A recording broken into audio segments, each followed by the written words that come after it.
It began with a seat 2A, to be exact, and a spill.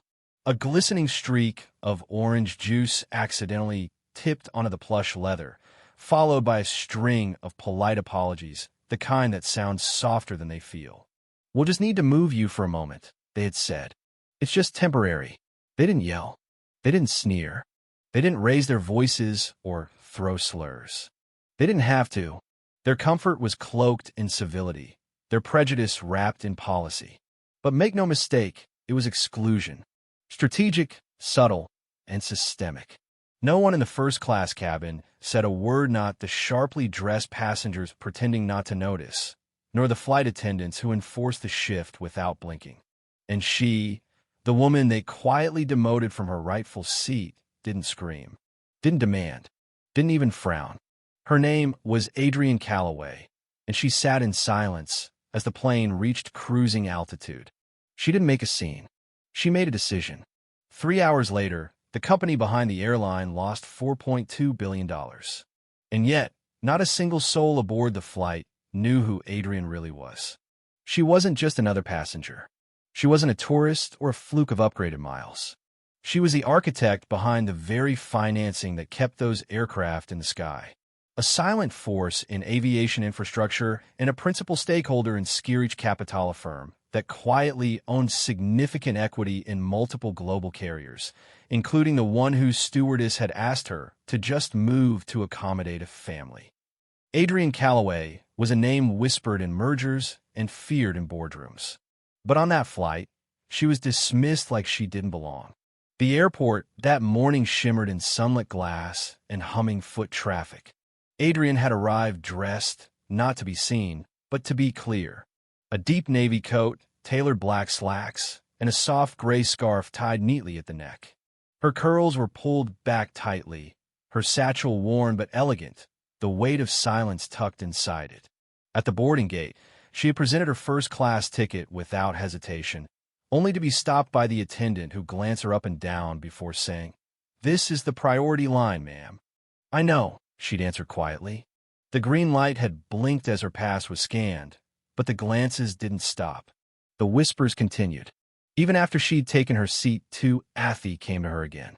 "Just to confirm your ticket," the stewardess had said, clipboard in hand, smile tight. Then the spill. Then the request to move just for takeoff.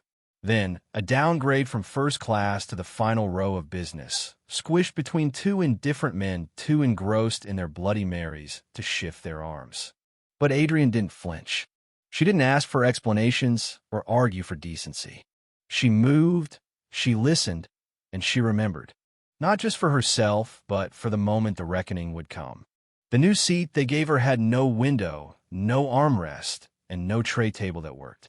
A few minutes later, another passenger complained about her scent. She wore no perfume. She was moved again, this time to a seat by the lavatory. No one offered her a full meal. She'd pre-ordered a gluten-free entree that never arrived. She was given a cup of melon cubes and a stale roll. The wine was poured 2 rows ahead of her, but not in her direction. And still, Adrienne didn't raise her voice. She accepted what was given, declined what was condescending, and waited.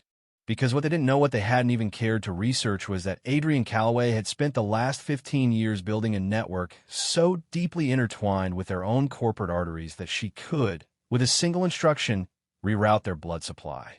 And that's exactly what she did. Upon landing, as the passengers disembarked, she was told to stay seated. An escort was coming. Standard procedure, they said. She followed without resistance, was led through a side hallway not meant for passengers, into a glass-walled office where she was questioned again about her seat, her payment method, her travel history. She gave them everything they asked for, calmly, precisely, and then she gave them one final thing, a warning. "You have 5 minutes," she said, "before my legal team is involved." That's when a mood shifted. The agents whispered. Someone read a file. Her ID was returned. "You're cleared," they said, with hands that now shook. Adrienne walked out of that terminal as quietly as she had entered it, her expression unreadable, her silence sharpened to a blade. Inside a waiting SUV, she retrieved a black Phonia private device reserved for the highest level commands. She typed 5 words: execute transfer. Full divest. R41. Within hours, Skirich Capital began offloading all equity from the airline Silvertide Aviation. No warning. No explanation. No press release. By market close, Silvertide's shares had plummeted 18%. That same night, Adrienne's penthouse remained quiet, her tea untouched, her phone muted. But across conference rooms and Slack channels, the tremor shook through walls built on unspoken assumptions. She was at Adrienne Callaway. She owns half our air rights. She just pulled everything. The CEO of Silvertide tried to call. She didn't answer. When he finally reached her through a private channel, he begged to speak, not to escalate things into a narrative. Adrienne responded with 7 words. You wrote the narrative when you excluded me. The boardroom fell into panic. Lawyers flipped through shareholder agreements. But Clause R41 had been pre-signed. Adrienne's clause. Her exit required no negotiation, no arbitration. Only proof of a culture of exclusion. She had all she needed. The press didn't learn of her name through a press release. They learned it from a leak and internal memo that had once circulated among Silvertide management.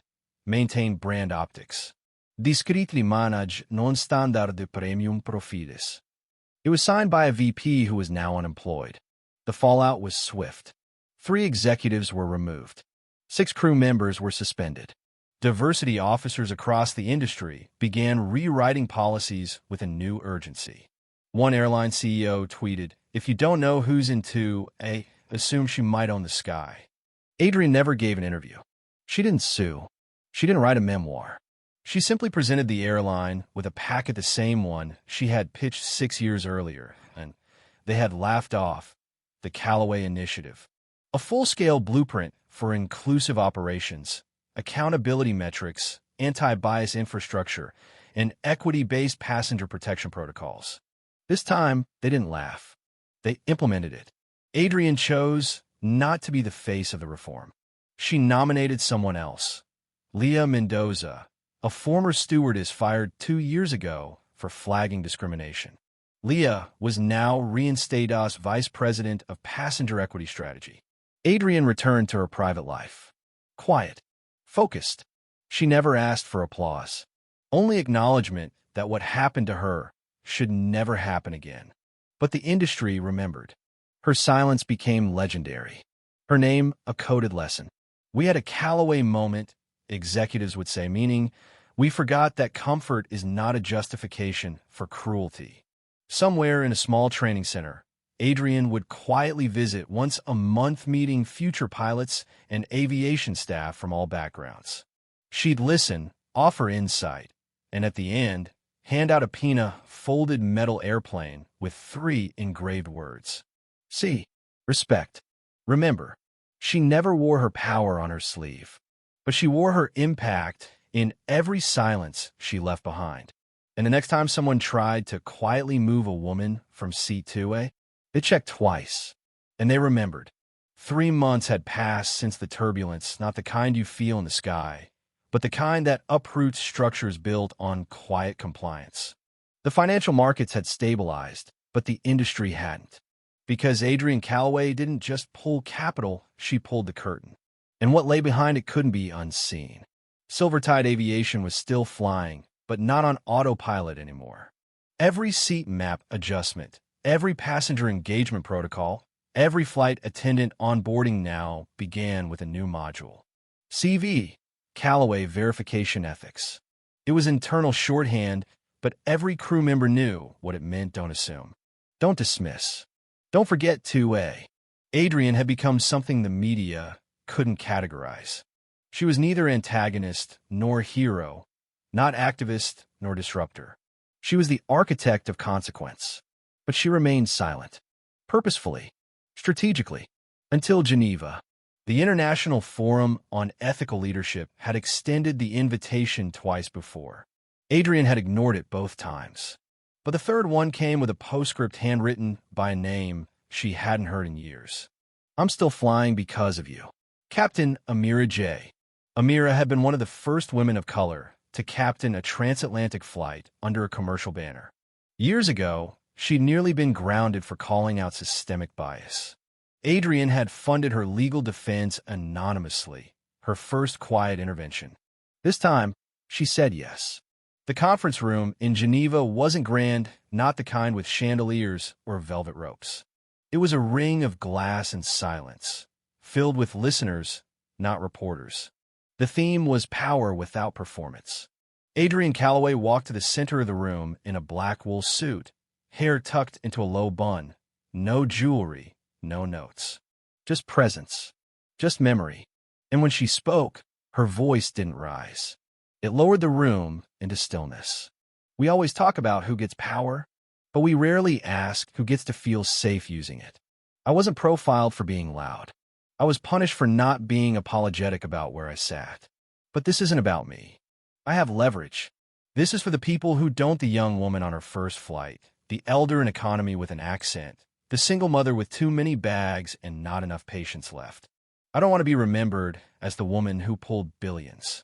I want to be remembered as the one who reminded you that silence doesn't mean surrender. It means I'm listening, I'm recording, and one day I'll move. There was no applause, only nods. And afterward, a line formed not for photos but for questions. A pilot who'd come out after years of hiding.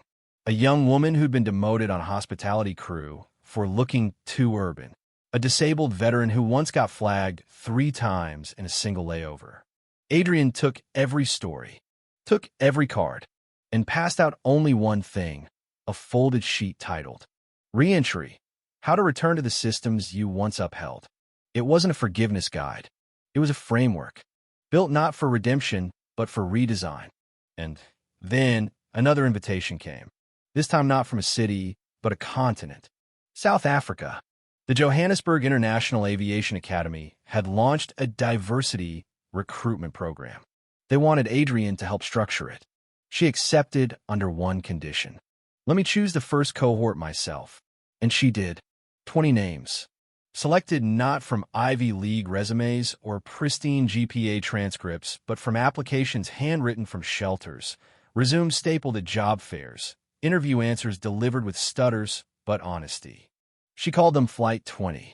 They didn't know who she was when she walked into the classroom the first day. Just that she sat in the back, took notes, and asked hard questions. Tell me about the time you were underestimated and how you responded. What's your voice when nobody believes you're the authority? Who are you in row 28F? Only at the end of the 3rd week did she introduce herself properly. One of the students, a young Kenyan woman named Zawadi, blinked and whispered, You're her. Adrian smiled. I'm you. Just a few years ahead. Flight 20 became a test case for airlines across Africa and Southeast Asia. Many watched. Some copied. One tried to poach all 20 students with signing bonuses. Adrian declined on their behalf. They haven't graduated from this mission yet. Back in the U.S., Silvertide was different. Not perfect, but different. Leah Mendoza, now VP of Passenger Equity, had implemented Adrienne's entire Callaway protocol. It included passenger de-escalation training rooted in empathy, not enforcement. Seat reallocation transparency audits run by independent AI systems with anti-bias checks. Crew discretion bans without managerial sign-off. And most importantly, a digital to-a watch list, not for threats, but for protection. Any passenger displaced under suspicion of bias will be flagged for personal follow-up by an equity ambassador. And then came the unexpected shift, not in law, but in language. The phrase pulling a Callaway entered industry slang. At first, it meant reallocating capital swiftly. But soon it evolved. It came to mean challenging systems without press. Speaking with deeds, not declarations. Leading without spotlight. At a conference in Seattle, a young woman from Brazil raised her hand during a Q&A and said, I want to build a fund like Callaway Capital. But I don't want power. I want options. Adrian Calloway, seated in the back, as usual, nodded. And for the first time in years, she stood up and took the microphone. You can't always be the most visible, she said, but you can always be the most precise. That's how you change the world. Quietly, then completely. By now, she had begun writing. Not a memoir, a manual, titled Blueprints for the Unseen. Each chapter was a case study, one on airline policy, one on classroom dynamics, one on boardroom cowardice, one on the quiet cost of "you're not what we expected." She refused a book deal, published it online for free. By year's end, over 6 million downloads. One critic wrote, Adrienne Calloway didn't just bankrupt a company. She revalued an entire industry. Another replied, she didn't revalue it. She finally made them pay the right price. 1 year later, C2A, different flight, different airline. A young black woman boarded with her infant in arms. Her first time flying first class. She looked nervous. As she approached the seat, a steward smiled genuinely. Welcome aboard, MS. Ellis. We're honored to have you. No extra checks. No didas. No whispers. When she sat down, she found a folded envelope on her seat. Inside was a pin shaped like a paper airplane. On the back, 3 words. Eyes. Open. Always. And underneath that, courtesy of A. Calloway.